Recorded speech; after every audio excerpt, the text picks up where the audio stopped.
If I asked you right now, right this second, to group every single pedal you own by what it actually does to your signal, could you do it? Most people that I know can't. Honestly, that's not a failing on our part. There's been a big gap in how sound design and pedal design knowledge is passed down to string players. So for decades, we've basically been on our own to figure out what effects pedals do, how they actually work, and how they actually work for bowed string players. And those are different things. With Electric Violin Labs, I believe in a systematic approach to all of these things, ground up learning. So, figuring out what things actually do according to science, and then playing and discovering. So, whether you are exploring electric violin as a beginner or if you are seasoned and looking to better understand and better refine your rig, you need a framework that respects the unique physics of our instrument, bowed strings, and the way that it produces sound. And so that's why I'm here today to talk about the framework I've developed, which is the periodic table of effects. Now, this framework is really a nod to chemistry and inspired by that whole organization of facts. Now, the problem is, as electric violinists, we don't know what we don't know. When I started buying pedals, it was pretty chaotic. I heard reverb and somebody said it would sound good on a violin, so I got the reverb. Somebody else was like, oh, well, you need a compressor because that will help. And so I got a compressor. And then I got a wah pedal, and a few years later, I had an electric violin and a bunch of pedals and an amp that people had recommended, but I didn't know how any of those things actually worked together to build my tone. And I think the real issue here isn't a lack of guitar tutorials or information. The real issue here is education. Our instruments behave differently. Piezos have massive spikes when they're engaged by a bow that guitars don't. Our frequency range is much broader and our overtones last for a longer period of time because we are engaging them. So, as I was thinking about these things, it really occurred to me we need a framework to be able to think about this. So, the periodic table of effects is 8 families of sound, and most of the pedals that you will ever own belong to at least one of these families, and some hybrid pedals or more advanced pedals or DSPs obviously belong to multiple families like multi-effects pedals.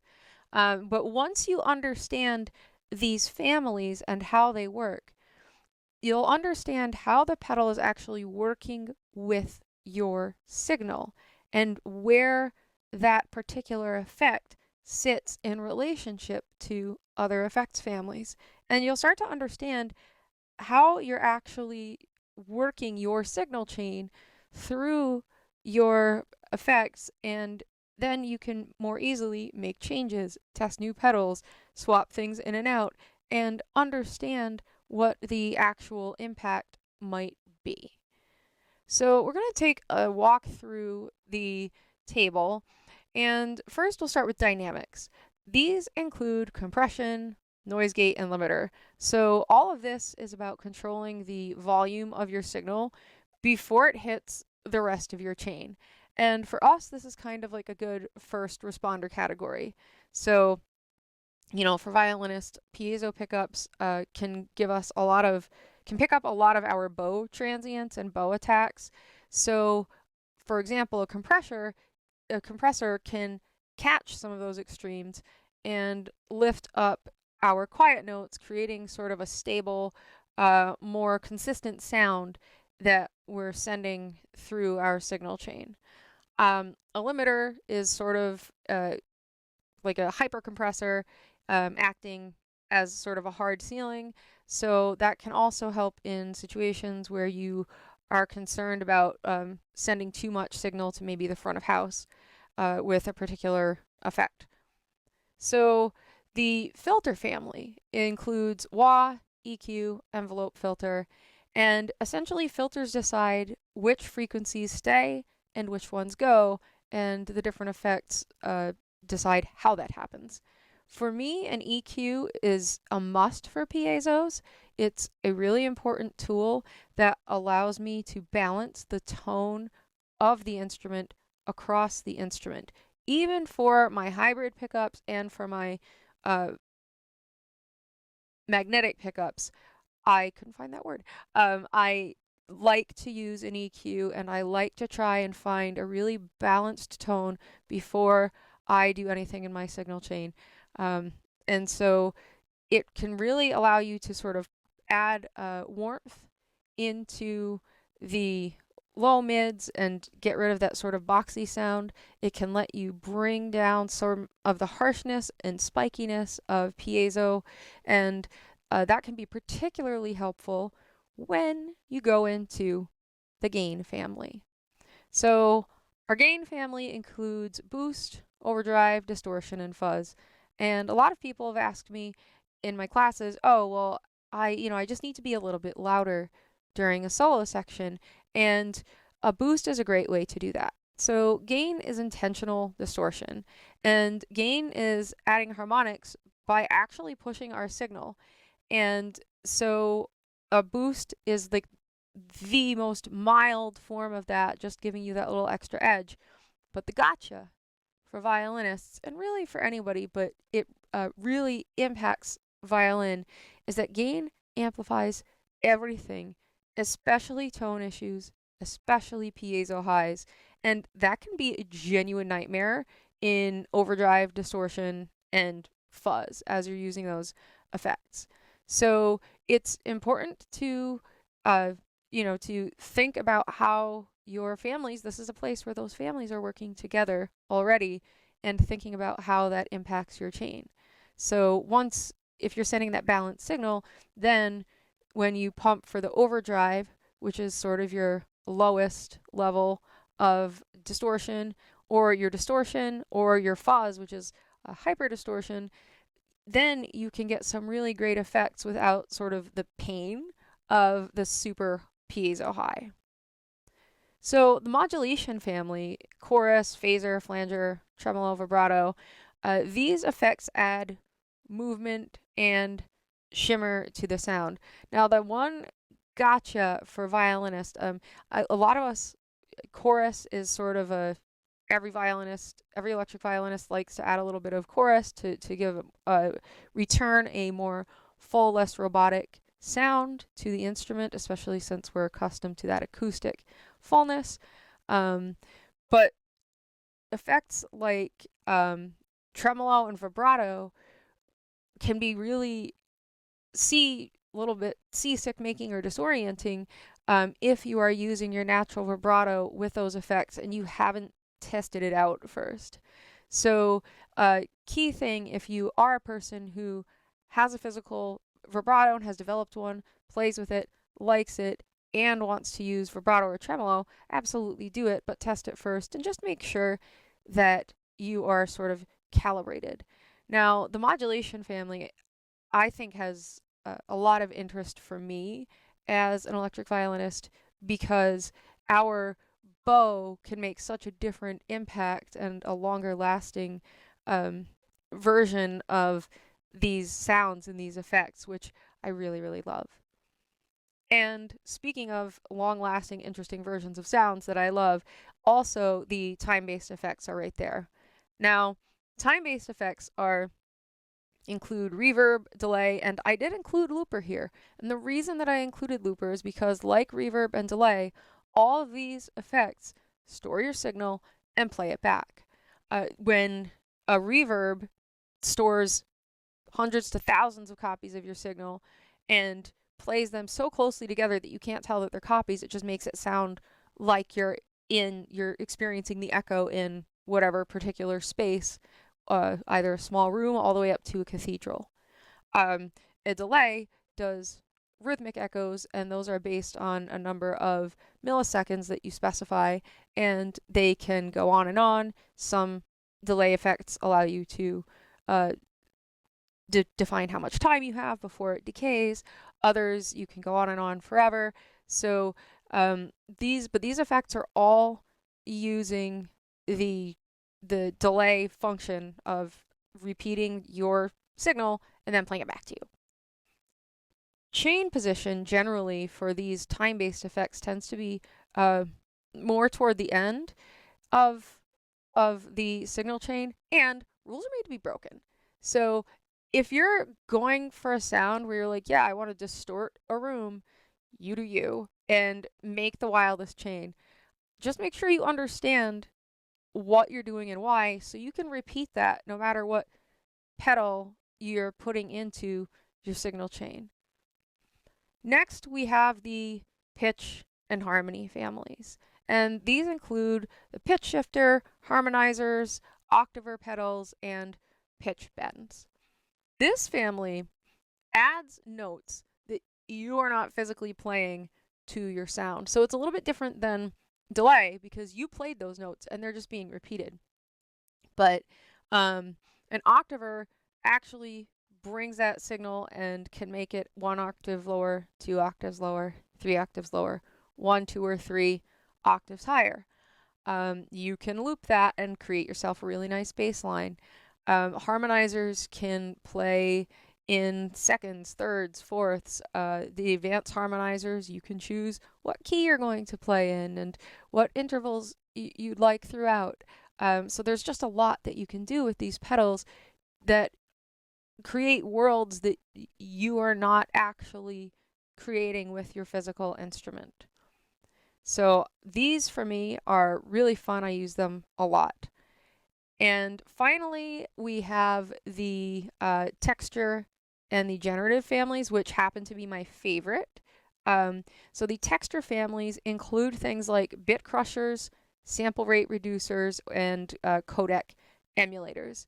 Now, I call this family texture because these effects remove sound through degrading the signal, through moving pieces of the signal, and they're kind of unique in that they do that.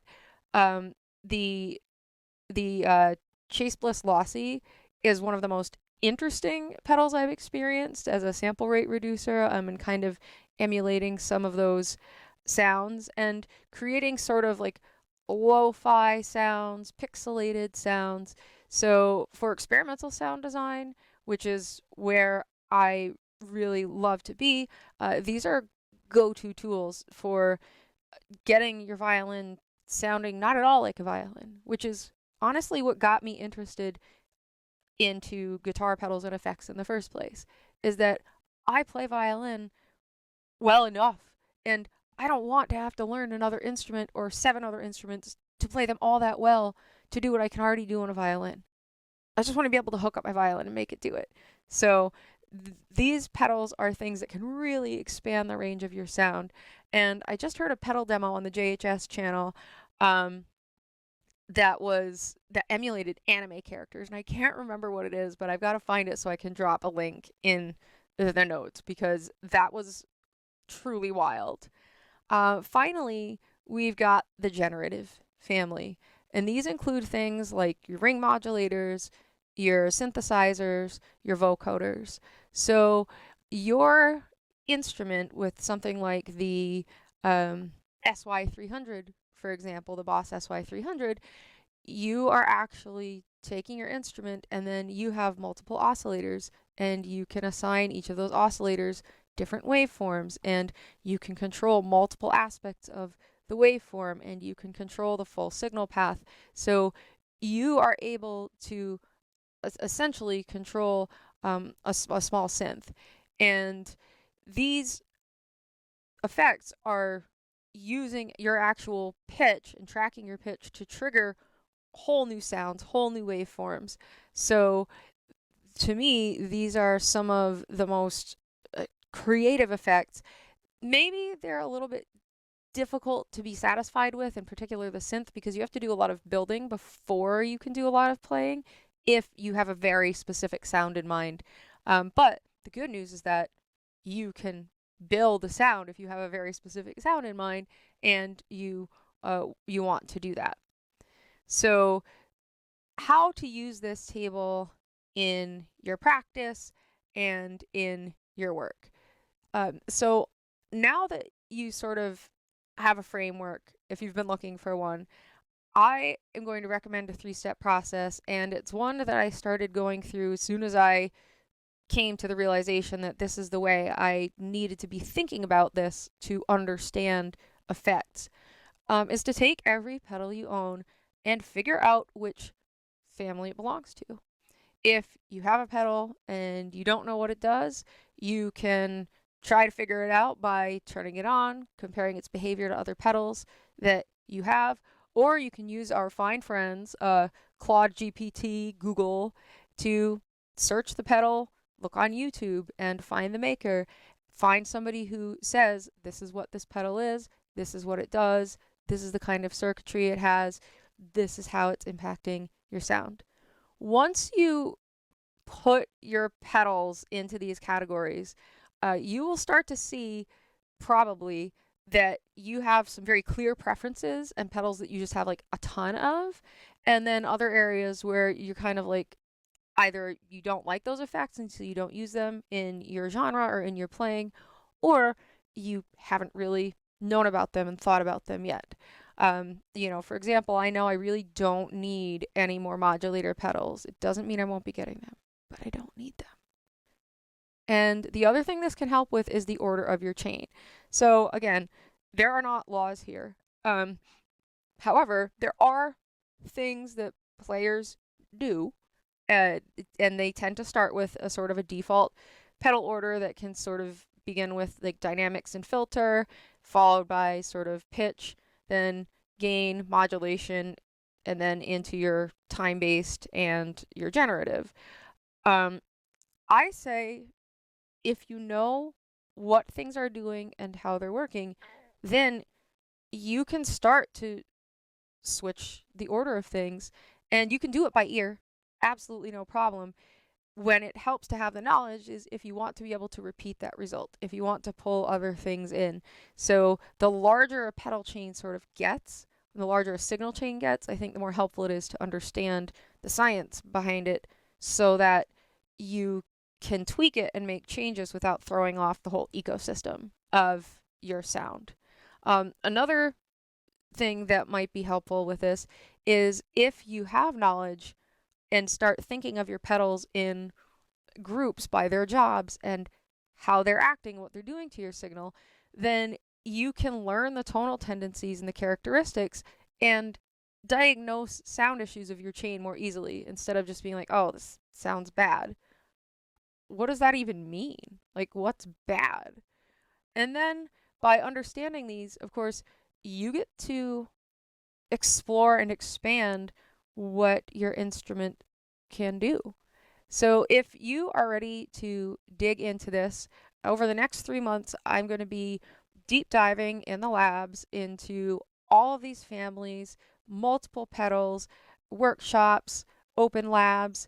And so you can go to the free resources and you can download the poster, you can print it up, have it on your wall, have a small copy that you reference. I think it's something that you'll reference again and again, and will find very useful to think about your gear.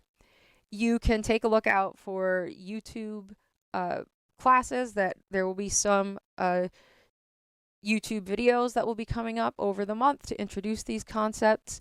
And then there will be live sessions for our studio members. So members of the studio get live sessions, open labs, and some ability to do AMAs with me as I am practicing. Whether you are just starting your journey or expanding the possible in either string education or violin performance, the important thing to remember here is that the gear, all of this, it is fun. These are the colors of our palette, and they're tools. We are in charge. We are the architects of our sound, and this is an invitation to join our community, click subscribe, follow the videos, and build something incredible. I look forward to seeing you here.